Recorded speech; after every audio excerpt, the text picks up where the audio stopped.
If you've ever started a workout routine feeling super motivated only to burn out within a few weeks, or get bored or fall off the wagon, you're not alone. Most beginners quit within the first month. And here's the thing, it's not because you're lazy or unmotivated, it's probably because your plan was not sustainable to begin with. Quick intro if you're new here. Hi, I'm Diana. I'm a personal trainer. I live in Los Angeles. I used to work at Equinox. Now I coach clients in person and online. I have a very holistic approach to health and wellness and just fitness in general. I don't like to just talk about workouts. Instead, I like to think about movement and food, recovery, and mindset, and how all of that works together. That's what's allowed me to help a ton of people actually see results, and that's what has allowed me to feel strong, healthy, and happy in my body. Today, I'm going to talk to you about how to create a fitness routine for yourself that actually feels good, makes you feel good, is also something that fits into your lifestyle, and is something that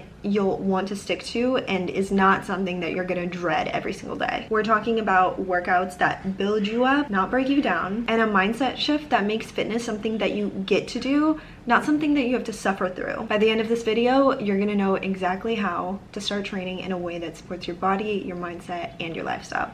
Let's dive in. Okay, first and foremost, what does sustainable training even mean? Sustainable training isn't about going hard every single day. It's about doing just enough to make progress while still giving your body the time that it needs to actually recover and adapt. There's even a science-backed term for this. It's the minimum effective dose. It literally means doing the least amount of work that still gets you results. Why does that matter? Because recovery is where the magic actually happens. It's where your muscles rebuild, your nervous system resets, and you actually get stronger. Remember, a plan that's too intense will burn you out way too fast. But one that's balanced, that's what keeps you consistent. And that's where real change starts to actually happen. Now let's dive into the 4 pillars of sustainable fitness. Number 1, enjoying movement. You do not have to force yourself into doing workouts that you actually hate. Remember, the best form of exercise is the one that you're actually gonna do. If you love strength training, that is amazing. If you prefer Pilates or like to run, all of that counts. Find movement that you actually enjoy doing and one that you'll actually stick with.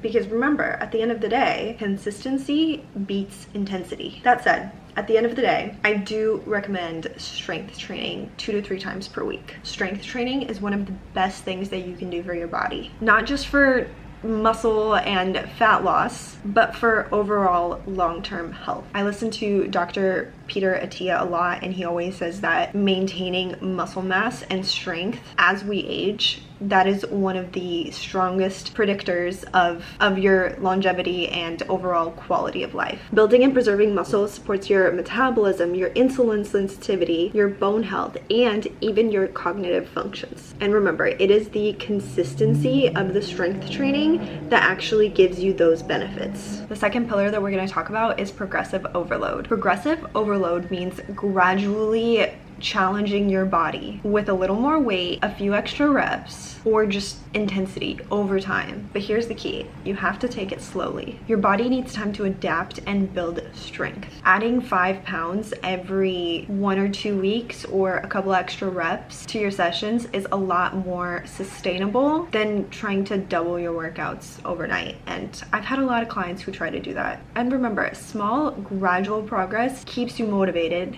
and injury-free. Number 3 is something that took me a long time to understand, and that is the importance of recovery and mobility. This is probably the most overlooked pillar, but it is huge because remember, your body does not improve during your workouts, it improves during recovery. That means prioritizing good sleep, staying hydrated, eating quality food that nourishes your body, and incorporating mobility like stretching, doing yoga. I love hot yoga, or going for walks. You have to think of recovery as your secret weapon, and that's something that I really neglected at the beginning of my fitness journey. I thought that I had to be in the gym 7 days a week for hours, honestly, and that's what I did until I got burnt out. Recovery keeps your energy high, your workouts much more efficient, and it reduces your risk of injury. The last pillar that I want to talk to you about is your mindset. This is a mindset shift that really changed so much for me, and not just in fitness, but in every aspect of my life. And that is to fall in love with the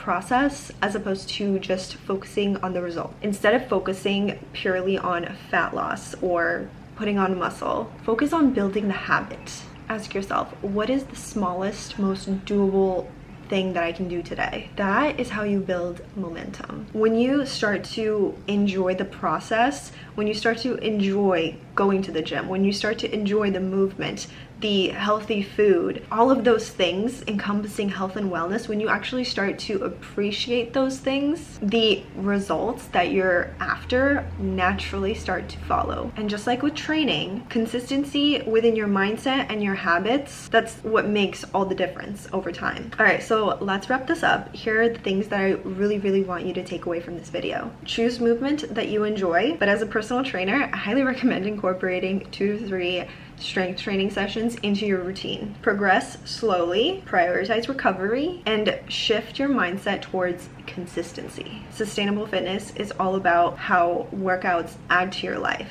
not how they take away from it. If this video helped you out, make sure to give it a thumbs up and hit that subscribe button if you're not already subscribed. I'm planning on posting more videos like this, so if you did like it, please let me know. My goal is to literally help you build a strong, resilient, and powerful body that you're proud of without the burnout. And before you go, drop a comment down below and tell me what small thing you're gonna start incorporating into your routine. I'd love to hear from you and cheer you on. With that said, I'll see you in the next one. Bye.